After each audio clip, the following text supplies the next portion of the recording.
मैं मोहम्मद रज़ा अहमद निज़ामी मदरसा गुलशन आयशा रहमत नगर मुसावा का सोनो जम्मू।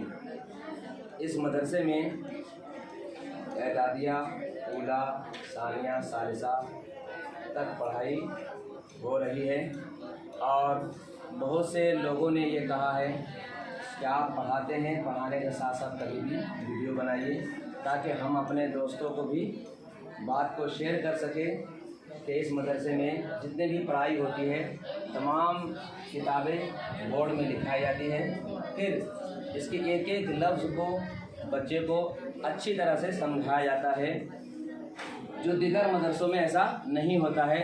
दीगर मदरसों में ये कहा जाता है कि एदादिया का मतलब है किताबों को रट्टा मारना, लेकिन मैं इसका कल अदम करता हूँ।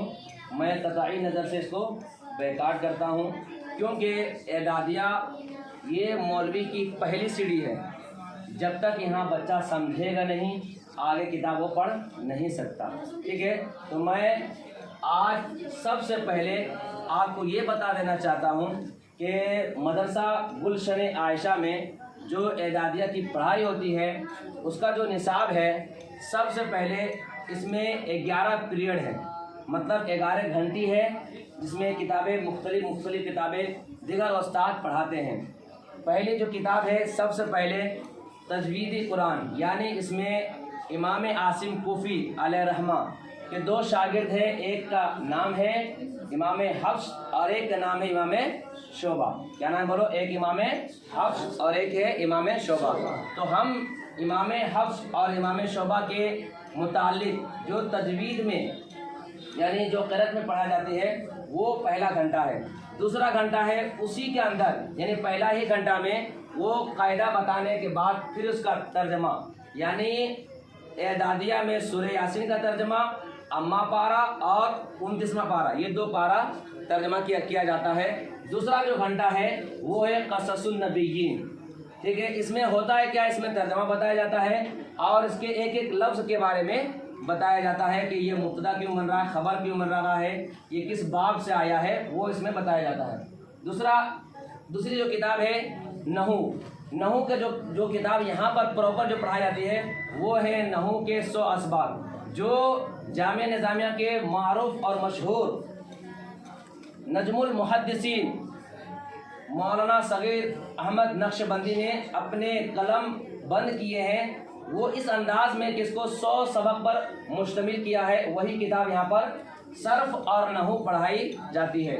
उसके बाद अरबी से मुताल्लिक, यानी अरबी का अल्फाज माना मालूम करने के लिए जो किताब पढ़ाई जाती है उस किताब का नाम है अरबी सफ़दुल मसादिर। फिर उसके बाद मिनहाजुल अरबिया, पहला हिस्सा, दूसरा हिस्सा, तीसरा हिस्सा पढ़ाया जाता है। बहरहाल मैं सबसे पहले जो घंटा जो आपको शुरू किया जा रहा हूँ उस घंटे का नाम है, मतलब उस पीरियड का नाम है तजवीद। ठीक है, तो मैं सबसे पहले इसका आयत का तर्जुमा करूँगा और मैं इसके बारे में बताऊँगा। अवलम यरौ, देखिए हमारे बच्चे अपने आप से खुद तर्जुमा करेंगे और उसके बाद एक बार हम पढ़ा देंगे, उसके बाद तर्जुमा करेंगे। अवलम यरौ, क्या उन्होंने, हाँ बोलो, अवलम यरौ। अवलम यरौ मतलब नहीं देखा। अन्ना खलकना, इसका माना है अन्ना खलकना मतलब बेशक हमने पैदा किया। लहुम मतलब, लहुम का मतलब है उनके लिए। लहुम का मतलब क्या बोलो? उनके लिए। मिम्मा, जो कुछ, मिम्मा मतलब जो कुछ, अमिलत बनाए, आइदीना हमारे हाथों ने,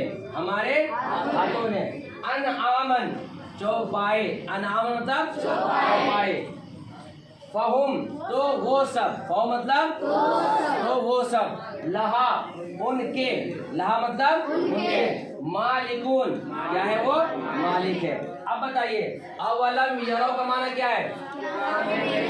क्या उन्होंने? अन्ना खलकना लहुम मिम्मा अमिलत बनाए, अमिलत मतलब आइदीना, अनआमन फहुम लहा मालिकून, मालिक है। ٹھیک ہے، یہ آیت کا ترجمہ کیا گیا ہے۔ اب اس پر یعنی اس میں کیا قاعدہ ہو رہا ہے وہ آپ سماعت فرمائیے۔ سب سے پہلے یہ بتائیے کہ یہاں پر کون سا قاعدہ ہو رہا ہے؟ کیا بولو؟ ہاں، اب بتائیے کہ اظہار شفوی کہتے ہیں اسے کہ میم ساکن کے بعد ادغام، میم ساکن کے بعد اگر میم آ جائے تو اس کو کہتے ہیں ادغام شفوی۔ میم ساکن کے بعد اگر با آ جائے تو اس کو کہتے ہیں اخفاء شفوی۔ میم ساکن کے بعد با اور میم کو چھوڑ کر کوئی دوسرا اگر حرف آئے تو اس کو کہتے ہیں اظہار شفوی۔ تو یہاں پر کون سا قاعدہ بولو؟ ہاں، کیوں؟ کیونکہ میم ساکن کے بعد میم اور با کو چھوڑ کر یا آ رہا ہے، اس لیے کیا رہا بولو؟ اظہار شفوی ہو رہا ہے۔ یرو میں کیا رہا بولو؟ کیوں؟ کیونکہ وا ساکن سے پہلے زبر ہے۔ وا ساکن سے پہلے کیا بولو؟ اور وا ساکن سے پہلے زبر ہو، یعنی حرف لین جو وہ دو ہے، وا اور یا، وا ساکن اور یا ساکن سے پہلے اگر زبر ہو تو اس کو کہتے ہیں واویلین اور یاویلین۔ تو یہاں پر کیا رہا بولو؟ ہاں، واویلین۔ انا میں کیا رہا بولو؟ ہاں، کیونکہ نون اور میم پر اگر تشدید ہو تو اس کو کیا کہتے بولو؟ غنہ۔ نون اور میم پر اگر تشدید ہو تو کیا کہہ سکتے ہیں؟ غنہ۔ ٹھیک ہے، تو یہاں پر کیا رہا بولو؟ یہاں پر نون غنہ ہو رہا ہے، کیا بولو؟ نون غنہ۔ اور نا یہاں پر الف پڑھا جائے تو کون سا الف؟ کون سا یہ کیا کہلائیں گے بولو؟